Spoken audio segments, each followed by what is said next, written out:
এটা আমার বাবা স্বর্গীয় ফণীন্দ্র কুমার মালাকার এখানেই প্রথম 39 ইংরেজি থেকে 5 বছর মতো এটা এখনো এই একই বাড়িতে যতদিন থাকতেন তখন ওই সকামাদের বাড়িতে পূর্ণিমাতে আমরা সত্যনারায়ণ পুজো দেই না, এই ইলেকট্রিক কুকার তখন চালু ছিল। আমার গুরুদেব এই চিত্রপট স্মৃতি মন্দিরের ভেতরে রয়েছে বিবিধি, এই পঞ্চম মহারাজ মন্ত্র উচ্চারণ করে ঠাকুরকে আবির দেওয়া হয়। লিটনবাবু, পাশেই রয়েছে শ্রী শ্রী ঠাকুরের স্মৃতিগৃহ। স্মৃতিগৃহে ঠাকুরের কি কি জিনিস আছে সেটা যদি আপনি আমাদের দেখান। তাইলে আমাদের একটু যেতে হয় ওখানে। চলুন আমরা ওখানে যাই।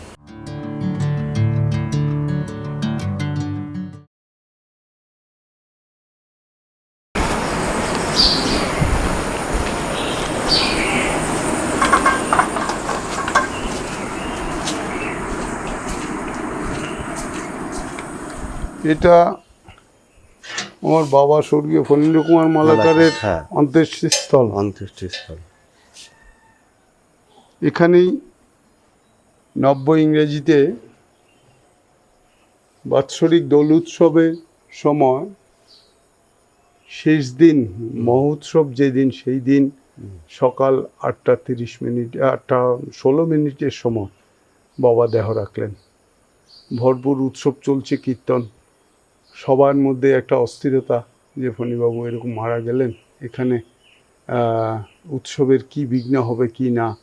যাই হোক, এই বিষয়ে কমিটির লোক এবং আমাদের স্কুলের এখানের যে পণ্ডিত মশাই ত্রিবেণীমোহন চক্রবর্তী, উনি সহ এসে আমাদের ভাইদেরকে নিয়ে বসলেন, আমাদের জিজ্ঞেস করলেন যে আমরা বাবার অন্ত্যেষ্টির ব্যাপারে আমরা কি সিদ্ধান্ত নিয়েছি।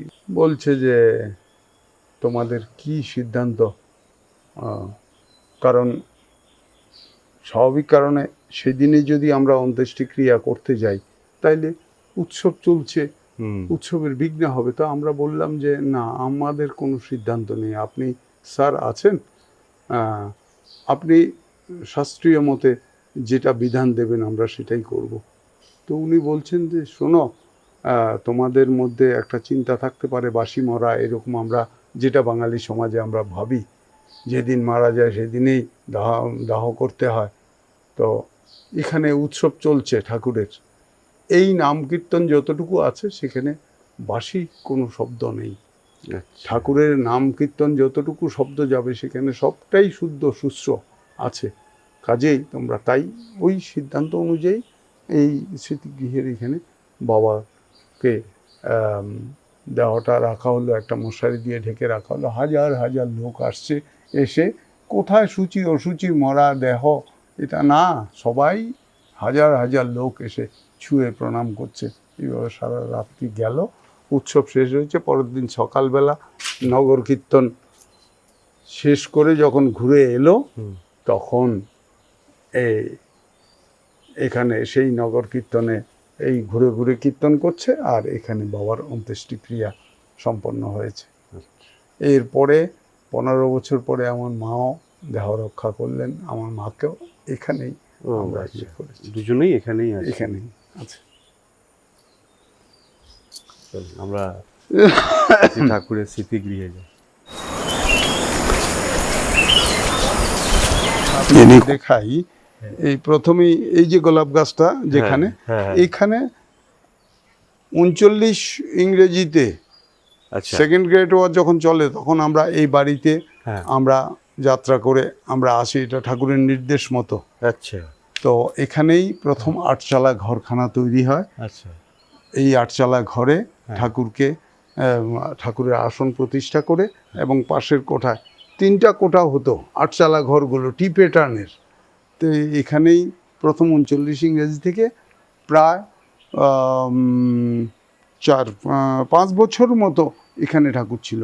পরবর্তী সময় এখানে অসুবিধা হয় দেখে তখন এখন যেটা স্মৃতিগৃহ মন্দিরে দেখলেন, ওইখানে তখন আলাদা আবার ঠাকুরের জন্য বড় করে ঘর করে তারপরে ঠাকুর এই শেষ সময় 1355 বাংলার 21শে চৈত্র ঠাকুর শেষবার এ বাড়িতে এলেন, এবং 56 বাংলার 3রা বৈশাখ দ্বীপ্রহরে ঠাকুর ভোগ গ্রহণ করে 4ঠা বৈশাখ সকালে এখান থেকে চলে গেলেন। আসুন চলুন। আমরা বাট দেখুন এখানে ঠাকুরের ব্যবহৃত যেসব জিনিস আছে তার একটা তালিকা আছে, এটা আপনি তুলে নিন।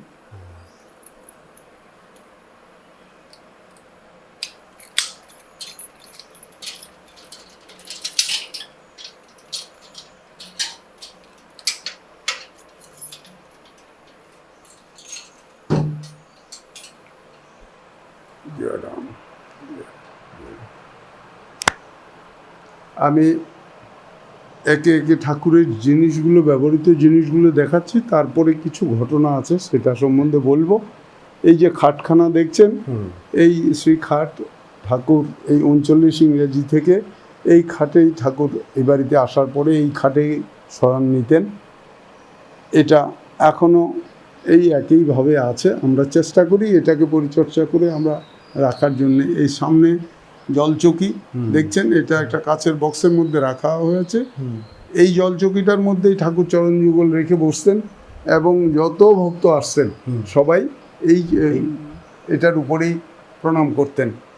এখানে এই গোল টেবিল, এটা ঠাকুরের ভোগ রাগ এগুলি রাখার জন্য। এটা এই বক্সের ভিতরে এই যে এখানে এটা গীতা, ঠাকুর এই গীতাখানা পাঠ করতেন। এই বাড়িতে যতদিন থাকতেন তখন ওই সকালবেলা ঠাকুর ঘুম থেকে উঠে প্রাতঃকৃত্য সেরে এই গীতা পাঠ করতেন।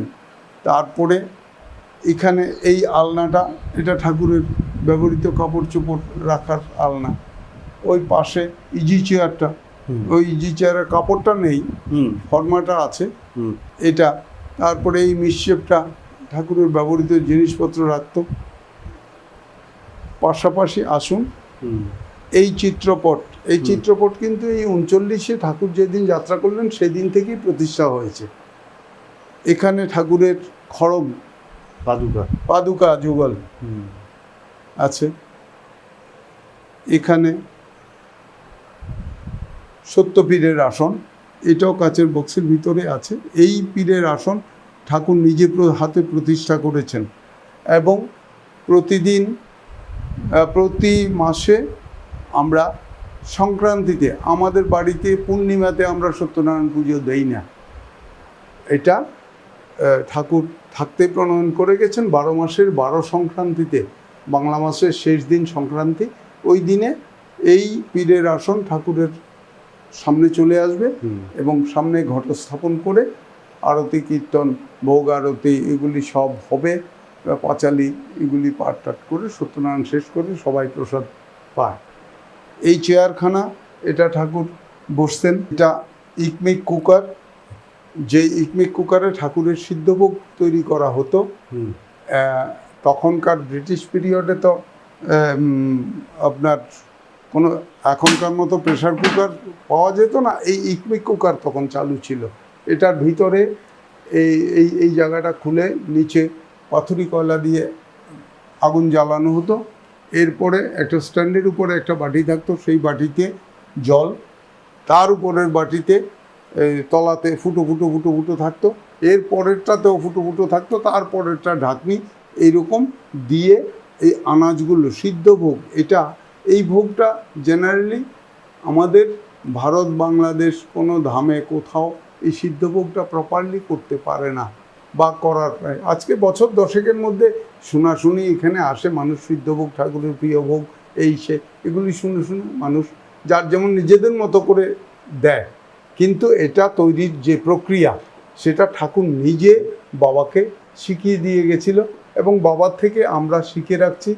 এখন আমরা প্রতি রবিবার আমরা এই সিদ্ধভোগটা করি এবং ঠাকুরকে এখানে নিবেদন করে খাটেও নিবেদন করি। আমাদের এখানে খাটে নিবেদন হয়, চিত্রপটের সামনে নিবেদন। সিদ্ধভোগ দেবার যে বানানো, হ্যাঁ, যে রেসিপিটা যেটা আপনি ঠাকুর আপনার বাবাকে শিখিয়ে গেছিলেন, হ্যাঁ, সেইটা কি দর্শকদের আপনি বলতে চান বা বলতে পারেন?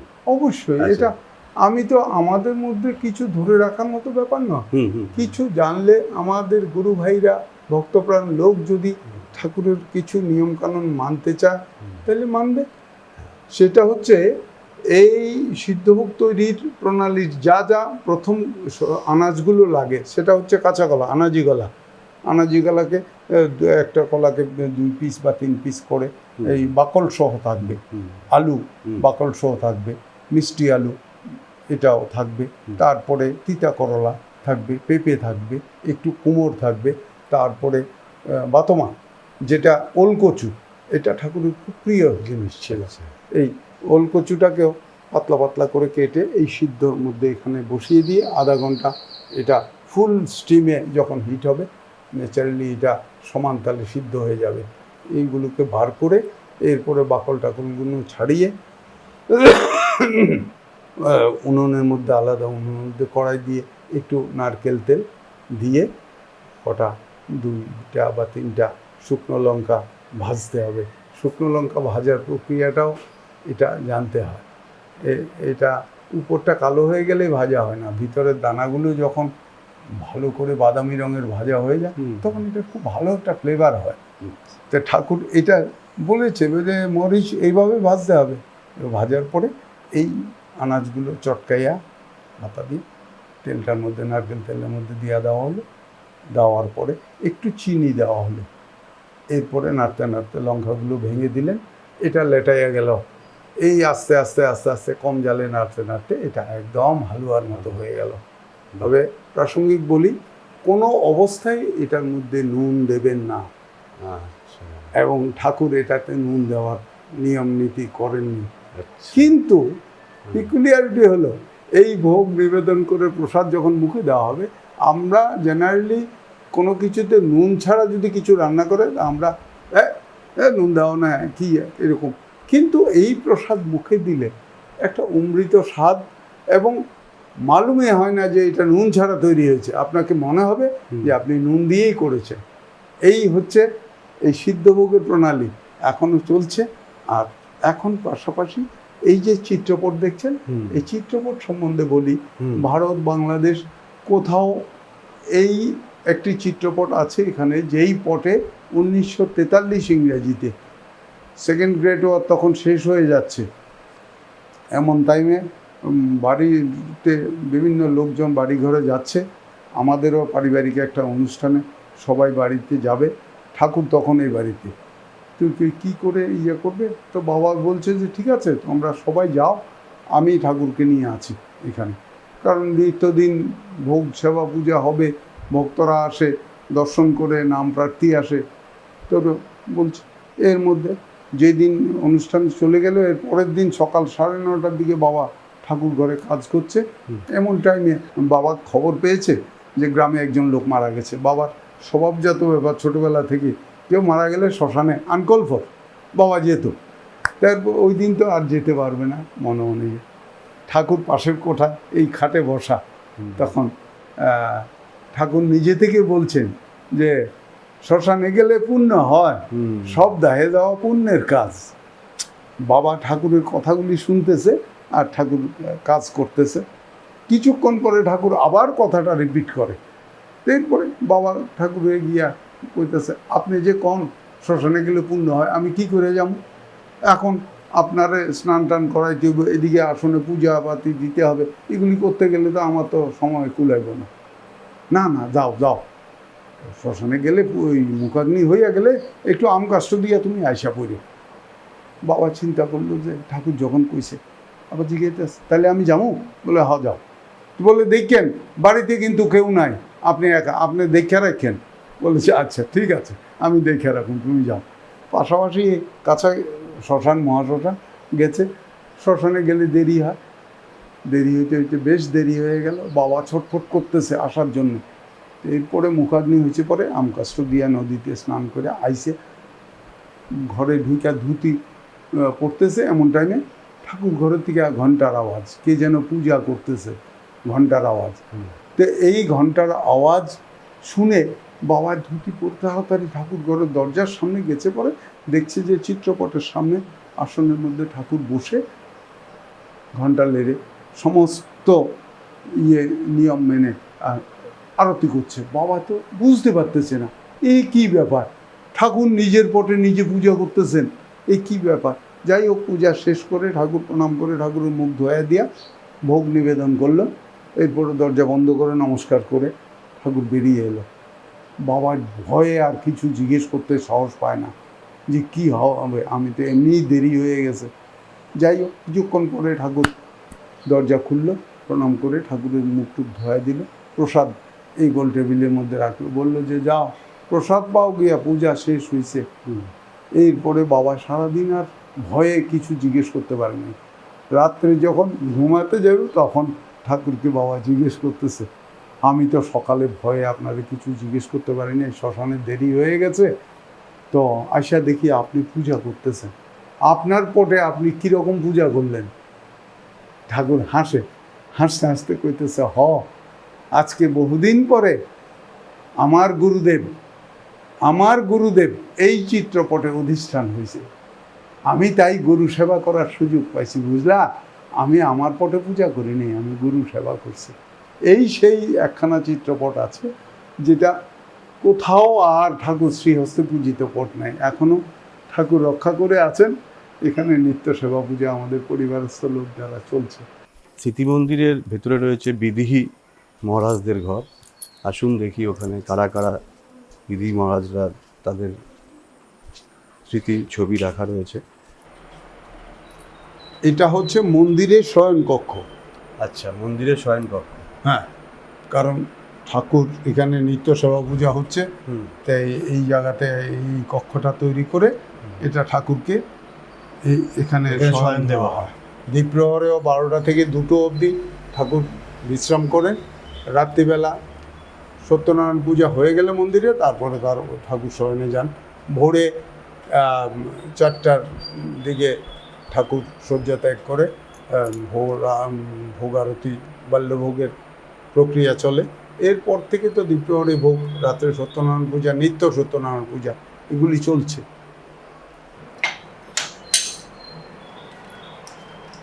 এটা আমাদের বিদেহী মহারাজদের একটা কক্ষ। এই বিদেহী মহারাজদের প্রথম মহারাজ হরিপদ বন্দ্যোপাধ্যায়, তারপরে শ্যামাচরণ চট্টোপাধ্যায়। আচ্ছা, শ্যামাচরণ চট্টোপাধ্যায়। এই হচ্ছে ব্রজেন্দ্রনাথ বন্দ্যোপাধ্যায়, তৃতীয় মহারাজ, যিনি আমাদের এই বাংলাদেশ লিবারেশনের সময় এই পাকিস্তানের পাঠানি সোলজারদের হাতে 17 না 22 জন এই আশ্রমিক সহ একসঙ্গে গুলি করে এই মহারাজ, আমাদের দ্বিতীয় মহারাজকে সহ শেষ করে দিয়েছিল। যাই হোক, চতুর্থ মহারাজ ভবতোষ বন্দ্যোপাধ্যায়। এরপরে ভবতোষ বন্দ্যোপাধ্যায় দীর্ঘতম সময়, প্রায় 29 বছর উনি এই মহারাজ জীবদ্দশায় ছিলেন। এরপরে উনিও যাদবপুরে দেহ রক্ষা করেছেন। এরপরে আমাদের এই পঞ্চম মহারাজ বিমলেন্দু বিকাশ রায়চৌধুরী, ইনি খুব অল্প সময়ে আমাদের মহারাজ শিবে ছিল। যাই হোক, ঠাকুর ওনাকে নিয়ে গেছে। খুব গুণীজ্ঞানী লোক ছিল, বাংলাদেশের সুপ্রিম কোর্টের বোধহয় খুব একটা পদাধিকারী ছিল উনি, বড় পোস্টে। যাই হোক, খুব ঠাকুরগত প্রাণ আমরা পেয়েছিলাম। এরপরে ষষ্ঠ মহারাজ অশোক চট্টোপাধ্যায়, ইনি ছিলেন। এরপরেই এখন বর্তমান মহারাজ শ্রীমৎ কালীপদ ভট্টাচার্য মহাশয় এখন আমাদের সমস্ত ধামগুলি পরিচালনা করছেন। ওনাদের আশীর্বাদ পুষ্ট হয়ে এই আশ্রমও চলছে সবটা। বাকি ভোগের ঘর। হ্যাঁ, এটা ভোগের ঘর। এখানে বড় ঘর আছে, এখানে ঠাকুরের সমস্ত ভোগরাগের জিনিসপত্র ব্যবহার রাখা আছে। এখানেও জিনিসপত্র, আসবাবপত্র আছে সব। এই ঘরেও আমরা উৎসবের সময় এই যে মালসা ভোগ করা হয়, এই মালসা ভোগের প্রক্রিয়া কিন্তু সব আশ্রম জানে না। কতটা জিনিস, কি কত আইটেম দিয়ে মালসা ভোগ করা হয়, এইটাই জানে না। আমাদের এখানে কিন্তু এখনও নীতিগতভাবে সেগুলি ধরে রাখা হয়েছে। এখানে মালসাভোগ, প্রচুর মালসাভোগ তৈরি হয় উৎসবের সময় শেষ দিন। এটা জলের ব্যবস্থা, ভক্তরা প্রসাদ পেয়ে জল ব্যবহার করে হাত মুখ। পেছনে আমাদের পুরুষদের, মহিলাদের টয়লেট আছে। আচ্ছা, এদিকে ধূপকাঠি মোমবাতি মোমবাতি দিয়ে দানের এই জায়গা। আর এটা হচ্ছে দোলবেদি। আচ্ছা, এটা দোলবেদি। এটা দোলবেদি। এই দোলের দিন পঞ্জিকার তিথি অনুযায়ী সময় নিয়ে একটা ছোট আসনের মধ্যে ঠাকুরের শ্রীপট থাকে। মন্দির থেকে এই পটকে আমরা চারজনে ধরে বের করে কীর্তন সহযোগী, কীর্তন তো উৎসবে চলছেই, আলাদা এটার জন্য আবার কীর্তনিয়া দল নিয়ে আমরা এটা প্রদক্ষিণ করে, মঞ্চ প্রদক্ষিণ করে তারপরে এনে হাজারো লোকের ভিড় তখন এখানে এসে এটা 7 বার প্রদক্ষিণ করে তারপরে ঠাকুরের এই শ্রীপট বসানো হয় এবং মন্ত্র উচ্চারণ করে ঠাকুরকে আবির দেওয়া হয়। এই করে মোটামুটি দোলের দিন এরপরে হাজার হাজার লোক এই লাইন, বহু দূর থেকে লাইন ধরে এসে লাইনে থেকে থেকে ঠাকুরকে আবির ছোঁয়ায়, আবির ছোঁয়ায়। এই প্রক্রিয়ায় এই উৎসবের শেষ দিনের এটা চলে এইভাবে। জয়রাম। জয়রাম, আপনাকে অশেষ ধন্যবাদ।